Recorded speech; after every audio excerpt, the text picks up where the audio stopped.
Good morning. कसे आहे सगळे? एक मोठा मेसेज आला होता 2-3 वर्षापूर्वी. मी तो सांगितलाय होता, पुन्हा सांगते. वेड होऊन जगा. एक मुलगा एका सोसायटीत फ्लॅट घेतो भाड्याने आणि तिथून त्याचं ऑफिस 1 तासाच्या अंतरावर असतं. त्यांना हळूहळू 3 रूम पार्टनर मिळतात. तर हे चौघं मिळून तो फ्लॅट शेअर करतात. आता ऑफिसला पोचायला 1 तास लागणार. हा पटपट सकाळी उठून व्यायाम करून येणार. ह्याचं सगळ्यांच्या आधी आटोपतं. हा गाडीत खिडकीजवळची सीट घेणार.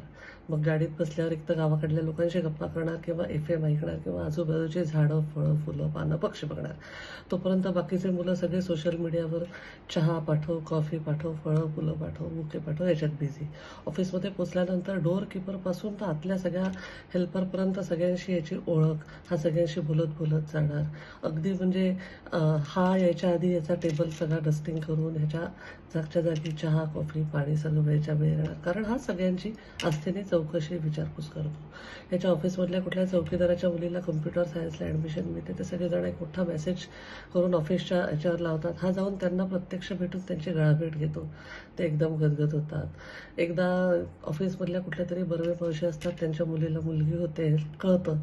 तर हा नेक्स्ट डे याच्या आईने गावाहून डिंकाच्या लाडूचा डब्बा पाठवलेला असतो. तो पूर्ण डब्बा त्यांच्या हातात ठेवतो. म्हणतो ताईला बाळ झालंय तिच्यासाठी. त्या एकदम वही भरून जातात. मग ऑफिस संपल्यावर हा जेव्हा घरी जातो तेव्हा एक तर ऑफिसचा नेट पॅक हा वापरतच नाही, ऑफिसचं चॅट ॲप्लिकेशन हा वापरतच नाही, आलेले मेसेज न पाहताच डिलीट करतो. याच्या फोनचा काही वापरच हा करत नाही. मग संध्याकाळी घरी आल्यानंतर बाकी लोक पुन्हा लॅपटॉप फोन उघडून लोकांच्या टचमध्ये राहणार आणि हा कपडे बदलून खाली खेळायला जाणार. सोसायटीतल्या मुलांना जुने खेळ शिकवणे, जे कुठले म्हातारे लोक आहेत, जे कोण तिथे भेटतील त्यांच्याशी गप्पा मारणे. त्याला कोणत्या वयातल्या लोकांचे काय प्रॉब्लेम आहे हे आता कळायला लागलेलं असतं.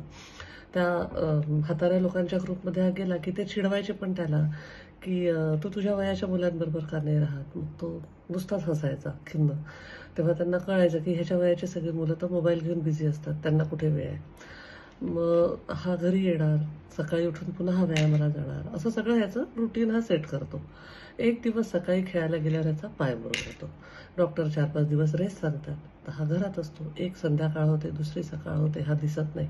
तोपर्यंत कॉलनीतल्या सगळ्या चिल्ल्या पिल्ल्यांनी त्या दादाला पायाला काहीतरी झाल्याची खबर पसरवलेलीच असते.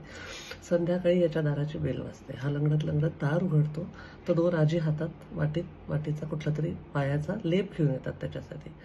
त्याला आश्चर्य वाटतं. म्हणतो तुम्हाला कोणी सांगितलं? तर म्हणतात तू आला नाही 2 दिवस, तू आला नाही म्हणून आमचे नवरे गेले नाहीत.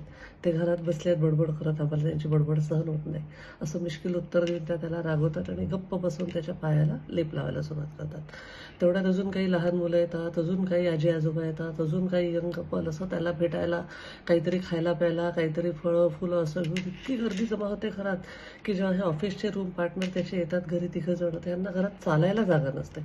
तेव्हा यांना कळतं की आपण जेव्हा सोशल मीडियावर बिझी होतो, लोकांच्या टचमध्ये होतो, फ्रेंड लिस्ट बनवत होतो, तेव्हा हा माणसं जोडत होता. याला त्या सोसायटीतले लोक पेढा म्हणायचे. जेव्हा आपण सोशल मीडियावर खूप वेळ घालवतो तेव्हा दुरून सगळे आपल्या कनेक्शनमध्ये असतात, पण जेव्हा तुम्ही पर्सनली लोकांना स्पर्श करता तेव्हा तो जो एक बॉन्ड असतो तो त्यांनी सगळ्या लोकांशी मेंटेन केलेला होता. आज आपल्याला वेडं होऊन जगायची गरज आहे, कारण वी आर ब्लेस्ड. नागपुरात राहणारे तर आपण ब्लेस्ड आहोत की आपण सगळ्या आपल्या लोकांना रोज भेटू शकतोय, आपल्या ग्रुपला आपण भेटू शकतोय, आपल्या फ्रेंड्सला आपण भेटू शकतोय. पण जे बाहेर राहतात किंवा ज्यांना पॉसिबल नाही त्यांनी सुद्धा ह्या सगळ्या गोष्टी जर का केल्या नाहीत, इथून पुढे आयुष्यात आपल्याला पर्सनल टच, पर्सनल एक बॉन्ड, ह्या सगळ्या गोष्टींची कमतरता जाणवणार आहे. कारण सगळेच बिझी आहेत, सगळ्यांची मुलं बाहेर जाणार आहेत, सगळे इंडिपेंडेंट इंडिव्हिज्युअल वेगळे राहणार आहेत. त्याच्यामुळे आत्तापासून कम्युनिटी लिव्हिंग टाईप्स जर सगळ्यांनी आपला एक ग्रुप बनवून त्या ग्रुपबरोबर छान एकत्र प्रवास सुरू ठेवला आयुष्याचा, तर आपलं आयुष्य सुखकर होऊ शकतं. वेडे होऊन जगा सुंदर मेसेज आहे. Life is beautiful. Stay bless. I love you all.